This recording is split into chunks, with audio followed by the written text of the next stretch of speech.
Hello and welcome everyone, a new episode of Money Means Business. SMEs, small and medium projects or enterprises. Well, they do have such a big part in developing our economy or any country's economy, whether developing or developed. This is going to be our main topic of today, and I do have my dear guest live here in the studio, but let's watch this very detailed, comprehensive report about one of the tours of Prime Minister Dr. Mustafa al-Madbouli to Alexandria, and we are going to return back with more.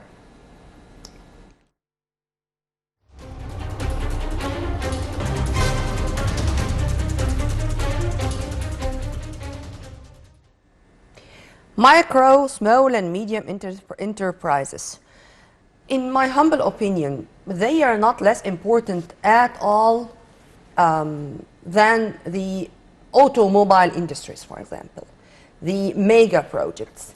Of course, there is such significance of having all those mega projects in all fields, whether industrial, agricultural, everything. But when it comes to micro, small and medium enterprises, this means you and me, the startups, the new entrepreneurs, the youth, the hope of tomorrow.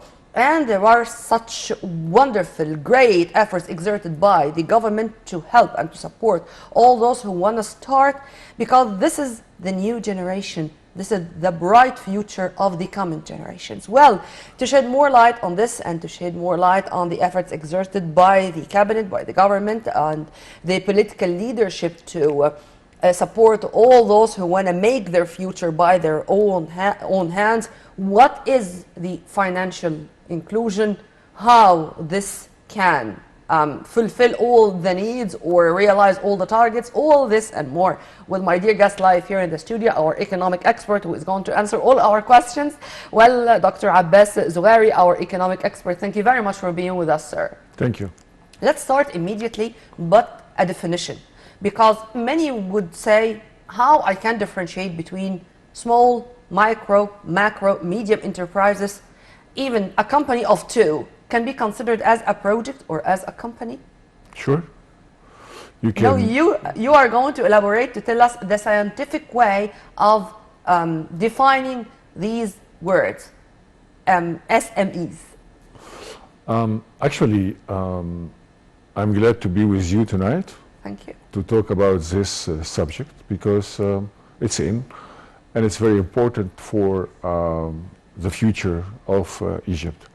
I mean, important for two things, for the production and for the export. And because the government is really act for export out Egypt because of the foreign currency. So I have tonight two projects which I would like to talk about it. Because they have been talking about SME for many long time. Number one? But let me explain first what they didn't finish. They didn't explain what SME is, and they didn't explain how to start SME. That's very important. Like when you start a project or you start a company, you have to make sales and marketing first for, and not to say I am the owner of a company without that you have a range that you can sell your product to another company. What I would like to talk about tonight, the SME for industrial and the SME for agriculture, and both for export. I will start for the SME of industrial. As you know, we have a lot of groups in Egypt which they are busy in industrial, big company, and they would like to product everything themselves. 5 years ago, I started 7 years ago, I started talking here about small projects, and I'm glad that small project and big project has been done. But if we would like to talk about SME, I would like to talk about the big company that they have to start themselves to support the SME, because they are the people who will make the sales and marketing for them. By all means, if I don't want to mention any names, but I will say if Mr. A has a company, a product steel, and he needs some small parts for his production for export. I suggest that this company with the government can work together and arrange the small company and support them financial, economic, sales and marketing. And not that let 2 people or 3 people start and then try to swim in the ocean. Because if you don't have support, you will never succeed. That's number 1. Number 2, the company, the big company, got to support these people with learning and vocational training and training. But are you telling me what CSR is? Corporate social responsibility? yes. Okay, because I think that this is something which is implemented in Egypt for such a long time, not only with big companies, even banks, private banks. All the private sector is included into this, true? But do you think that has succeeded? In a way. Because when it comes to the word success, it's relative. I mean, what are my goals? How many goals I have achieved from the long list I have? If I do have a list of 10 goals and I had 5 of them accomplished, this is a kind of success, 50% success. True? No, Then? it's less than that. Because of the reason which I have reminded in the beginning, if I need to have the SME successful, I have to support them and to train them and to add them to my company and then try to collect all the things they do to market and sales that they can succeed, and gives them the finance they need, and I can collect it back from them, because this is the way how you can support SME, and this is the way for success. And as you have said, we have been busy with it since very long time, and I have asked the question, how many percentage of successful? You suggest 50%? I said to you, no, not even 25. Regarding? Regarding that they can't sell their product with a good price, that they can earn money from it to go through. Let me go to the end. Whose fault is that? I'm not going to give a fault to anyone in the moment. It's just like a student in the school. If I don't give him the support with the education, the right education, I don't think that he will be successful in his future. And I'm not going to give a fault to anyone. I'm just trying to talk about we have to build a system. Let's start tomorrow. I'm not talking about the past. Let's start tomorrow. I would like to talk about the SME. I have to sit with all the big company in a big conference. Great, and I'm going to say some of the statements which were released by Prime Minister Dr. Mustafa Malbouri regarding this. A plan for implementing and expanding industrial complexes represent an integrated part of the state's approach to promote the small and medium industry sector, meaning that our industrial zones and the new ones are going to be such a source of, let's say, licensing first, information, data, training, finance to our SMEs. How do you see this as a start? It would be perfect. I have heard a lot and I have read a lot, but I would like to see it in reality. And if the government will going to support the SME financially, that will be very helpful, because they don't have to get a loan from the banks, and which they have to go after them after 1 year with all the higher end, and they can't go further. So if the government will support this project, that will be the best that Egypt has ever done. Let's speak about something which already took place on the ground. Egypt's law drops lawsuits against unofficial businesses once licensed to encourage inclusion in official economy. Then now, and on the ground, this law is implemented whenever you don't have a license. But when you do have a license, just on the spot, all the lawsuits are dropped. We have talking about one-stop shop before that make everything easier for those people to get the license and to make all the paper. And sorry, I don't believe that any company can work without license in Egypt. Every company must register and must get the tax number, and they must register in the commercial, the Chamber of Commerce, that they have to start. So I don't believe that someone does not registered or does not have his license, that he can, the government will say, okay, come on, we will help you. First, they got to help the people to register and to make everything easy in one spot shop, as we have talked about it since 7 years ago, that if I am a businessman or a company holder, I just go to one place to finish my paper, to get my license in once, like they've done or they would like to do in the harbor. As Mr. Babouli have been at Alexandria since 3 days ago with the Minister of Transportation, and they were talking about they have made a building, and if the ships comes from abroad, they have to make the clearance of paper quickly than before. And that will be nice for the same for the SME or any other project will be open, or any investment in Egypt. Let's go in some details about the risks or the obstacles in front of our SMEs. In your opinion, what are these risks? The SME? Yeah. Any risk or obstacle on the way? The risk, because I do have some statements also released by the Deputy Governor of the CBE, who said that CBE seeks to reduce the risks facing SMEs. What are the risks? The risk is that people can start without knowing what's coming. And they can start with complete finance from someone else, like the government or the bank, and they cannot get through with them work. But I believe nowadays our youth in Egypt, they are more educatable, and I think they would like to work and they would like to carry the responsibility. But I don't have any fear about that they will fail in the moment. I think if they will get the support, they will create the courage and they will go through. So let's go practical.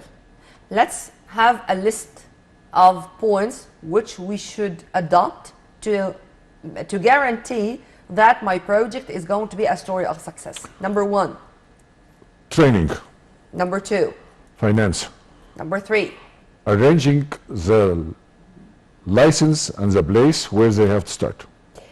What we call visibility study can just bring all these things together? Yes. Great. Who I should trust for a clear, accurate visibility study to make sure that I'm not going to find surprises, big surprises. Of course there are surprises, or there are things which I should be that flexible to amend on the way. How I can do this without fears after that what I made in this study is going to be implemented on the ground without any obstacles on the way.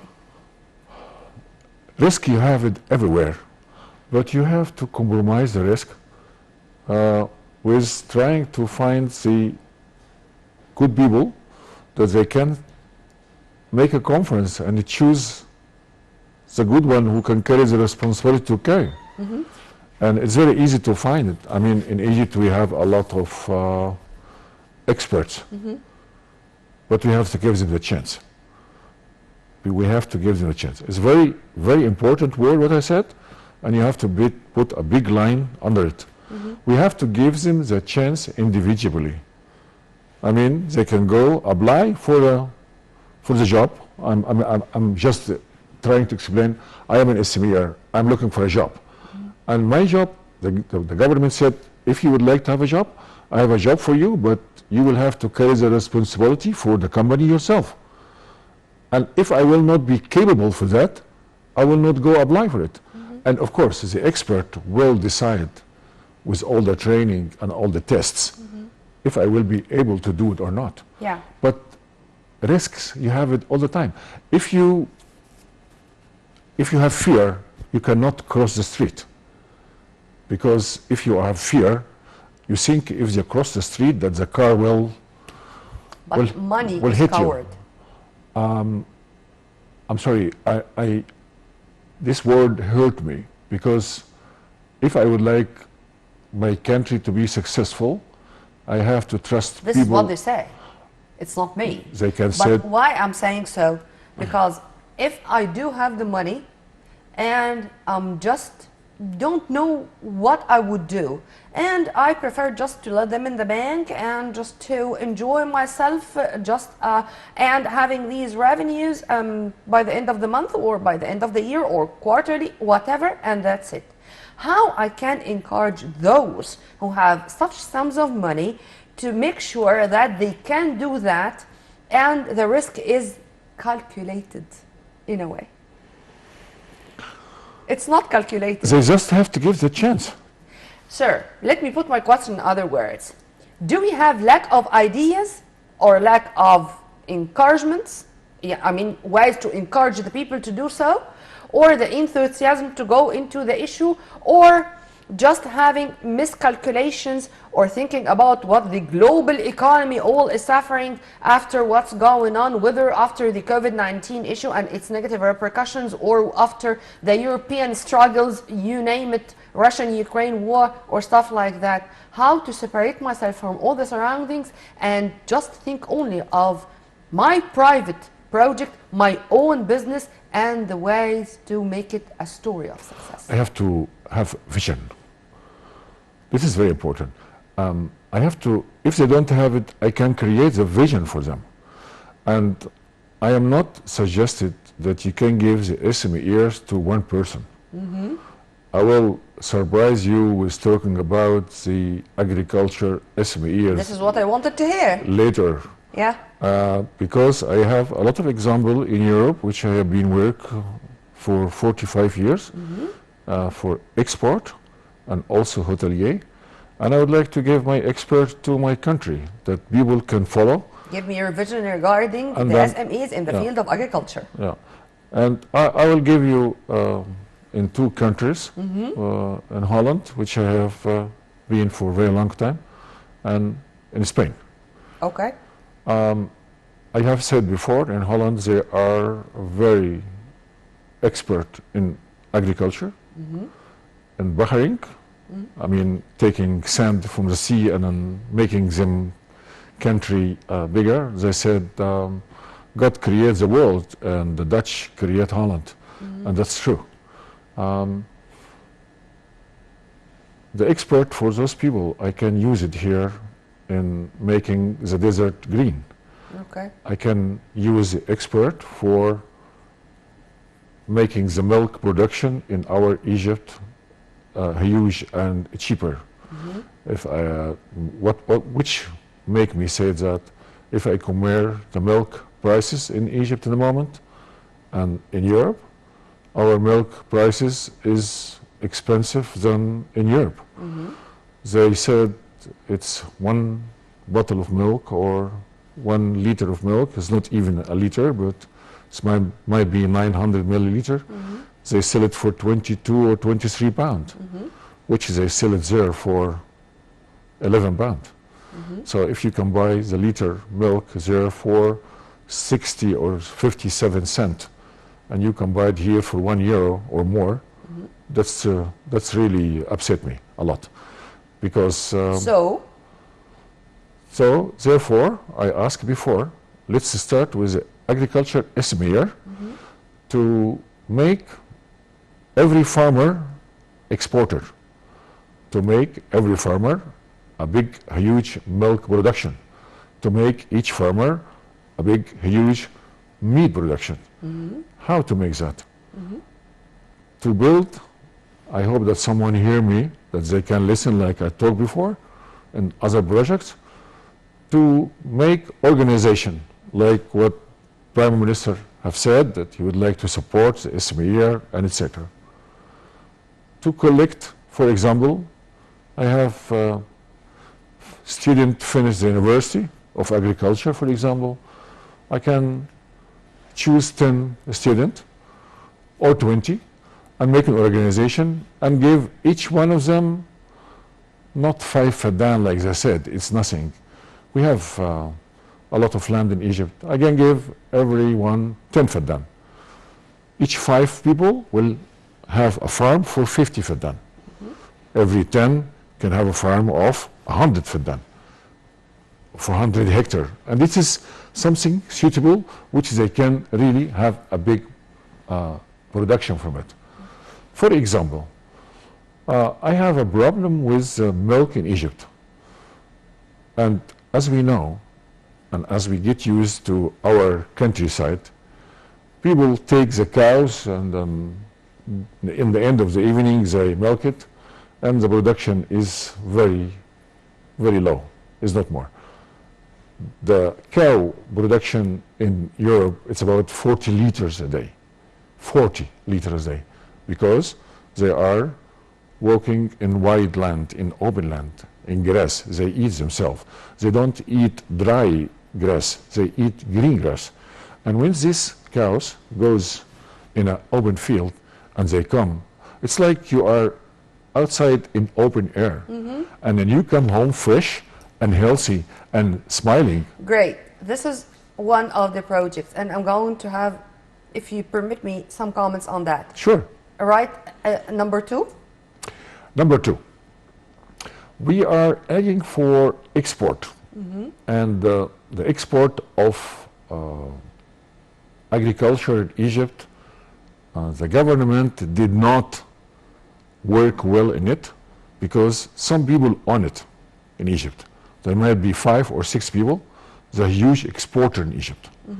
I have started 3 years ago or 4 with PSI project. And the PSI project was supported from Europe, that I would like to build a big station of baking the fruits and export it to Europe from here. But it failed because people give me the wrong administration of them company. So I suggest, like I said to you, each one get 10 faddan or 20, that those people start to aggregate, start to make the seeds or the blend of orange or apple or pear, Whatever. of whatever, and with an agriculture organization, we can help them with fertilizer, with finance, with agriculture engineers who can support them with all the methods of spray program or making the unhealthy product, with the irrigation of the water, how they can irrigate. For example, we have a big, huge of mango production in Egypt, but we cannot export it to Europe because the life shield is very short. In my export from Egypt, the import from Egypt, the container of the ship takes about 16 days to arrive to Rotterdam harbor, or 17 days. This is the orange and onion, all the things what hard. Yeah. But the mango, if I'm going to... It's not going to work. It doesn't work because of our irrigation. We are irrigated in a wrong way. And our mango life shelf is short. And if you compare it with other mango in the world, we have the best mango in taste in the whole world. So I've been in South America, I've been everywhere, I export from there with some kind of mango. But if I compare it with the Egyptian mango is really tasted very well, but you cannot keep it for long. They can export it to Arab country, which is taking 2 days or 3 by trucks, but not with us.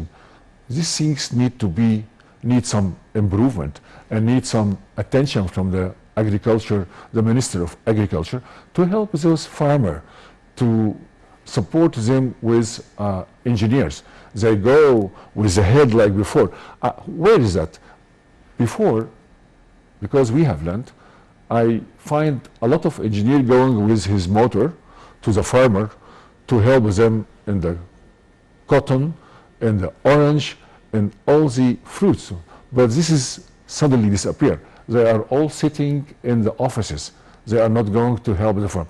Even the fertilizing, they said...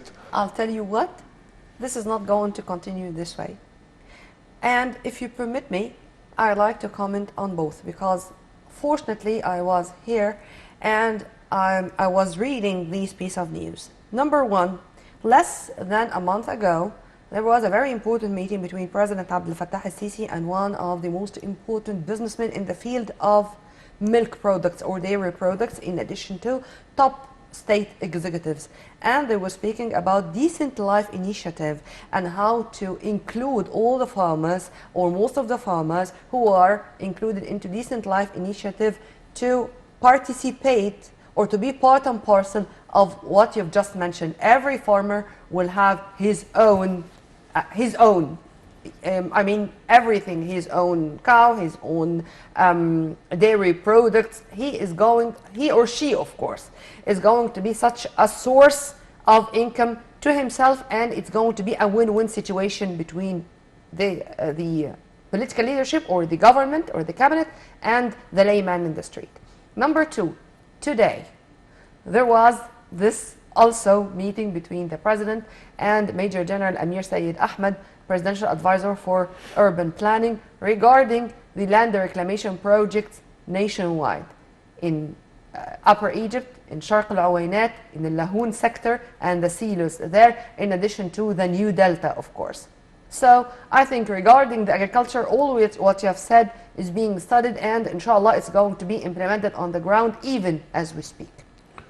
But regarding, I want to speak, sir, if you permit me, about a woman at her home with a friend, for example, and they decided to make their own project, but they do not know that much about what we call financial inclusion, what we call how to make it official, how to go on the right track, to start the right way, to have even the first step on the right way, what to do, and what are the good ideas. For example, I do have the will, but I do not have good ideas. Whom to consult? Should we have think tanks, for example, NGOs, to go to the SMEs, authorities? Who? We are good in words, and we are good in giving some foreign words about the company. We have a lot of women in Egypt. They are very successful. Why we are not going to talk with these women, and they can make an organization and make a meeting like the president does with those women, to support them and to let them know how she can follow her way to successful. It is not difficult that you can give training to ladies who doesn't have work.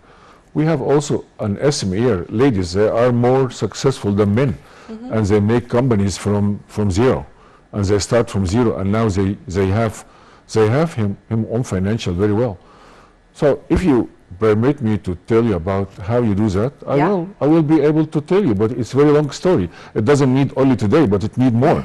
But I give you a small, because what you have said, what I'm saying now, I have talked about with your colleague 2 months ago, about the farmers, about the land, but I have told you I would like to talk about the export today with the agriculture.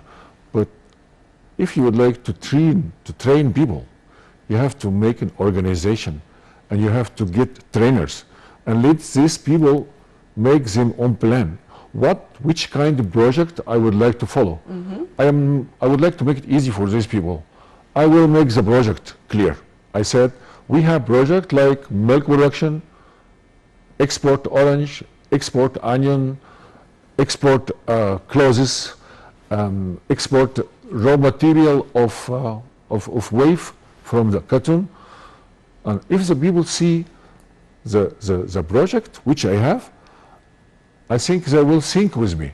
But if you're going to ask them which kind of project you would like to do, they will tell you, but it will be some small things the country will not use. We would like to help people to make project and get production that we can export it abroad, that we can get foreign currency, to let us does not go to the bank, IFM, to get loan.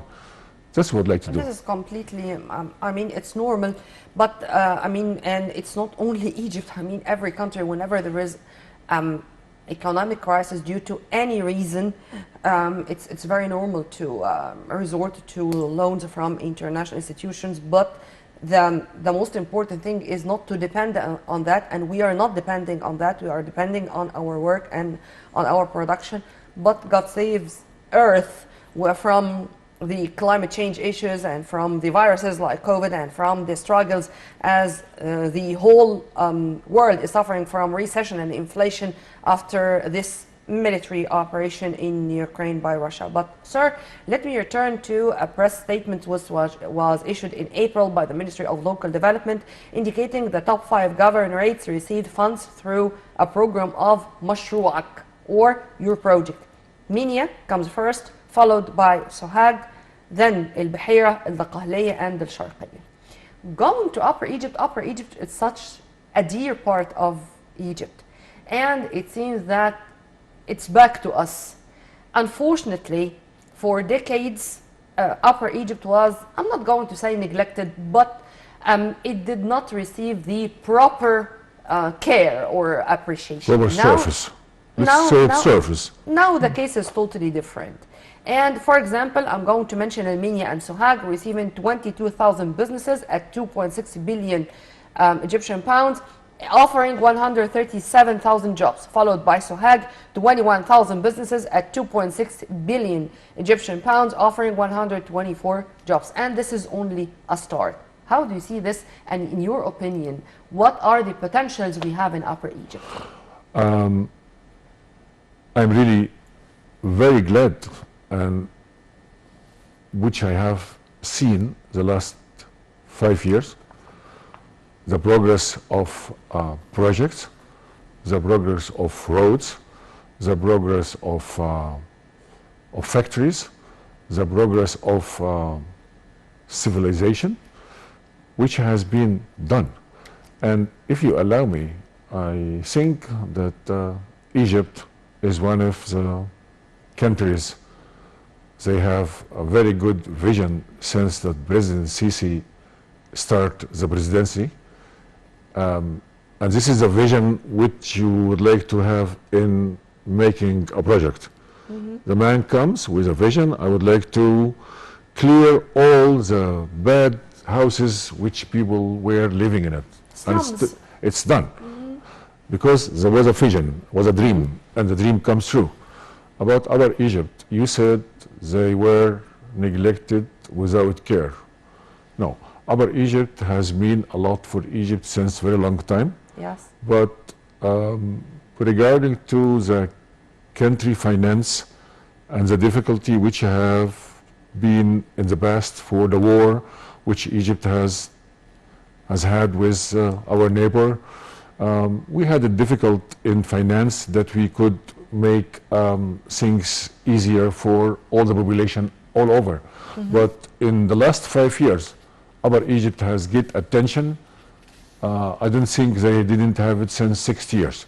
Yeah. And people are, I have been there, mm-hmm. and I have questioned people working with me, and they are very happy about it. Mm-hmm. And the production in Upper Egypt is since long time in agriculture, mm-hmm. Is covering the north, but now they are enjoying themselves with the industrial, which has been arranged for them, and they are working with it. Mm-hmm. So I don't have any bad word to say. I'm just having positive words about it because I'm very happy. Great. I'm very happy. I'm very glad.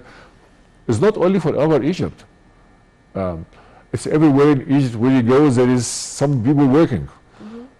If I drive my car in the road and I compare it between, let's say since 30 years ago, I go and I come back after a year. If I find the stone in one of the street, I find it the same. The stone is still the same. Mm-hmm. But now, we are living in a country, in a modern country, with a very good service. We have to pay for it, but it's not bad. We pay for it in Europe too, and everywhere. So if you would like to have service, you have to pay for it too. And Egyptian people are very smart and very clever. They know that the president is working hard. They know that the government is working hard. Even when the life standard of living is getting expensive, but they are accepting it. They are trying to offer more. They are trying to eat less because they would like to see Egypt one of the most modern country in the world. Germany. Germany decided that in the winter, the offices are going just to maintain the temperature inside only to 19 degrees Celsius because of the energy issue. And this is Germany. When it comes to such a developed country with such a European big economy, and to decide that, meaning that the whole world is living the negative repercussions of this energy issue. And I think also climate change is going to have its share. In November, inshallah, we are going to host COP27, and it's going, I think, to be our gift to humanity with the recommendations and with the final communique. If what the world leaders approved this and they are going to implement what they agreed upon, it's going to be another leap or a turning point in the history of humanity in general, the history of our planet. Well, sir, unfortunately we're running out of time, but thank you very much for being with us. And inshallah, this was my first interview with you, but I'm going to leave you, sir, with a promise to see you again in more episodes of Money Means Business. I would like to speak in the future about how to make every farmer an exporter. And this is going to be one of I have our the expert for it, inshallah. and I would like to give it to my country, to the people, to help, because we can do it. We can. We can do it. Yes, we can do it. I cannot find another better sentence. We can do it. Well, this was Dr. Abbas Zoghary, our economic expert. Thank you very much, sir. A pleasure. We are going to leave you now with my dear colleague Manal Ibiari about the most important economic events which took place last week. Till we meet again same time on Nile TV International in another episode of our program. Many thanks for watching. This was Nurmeen Abdurrahman.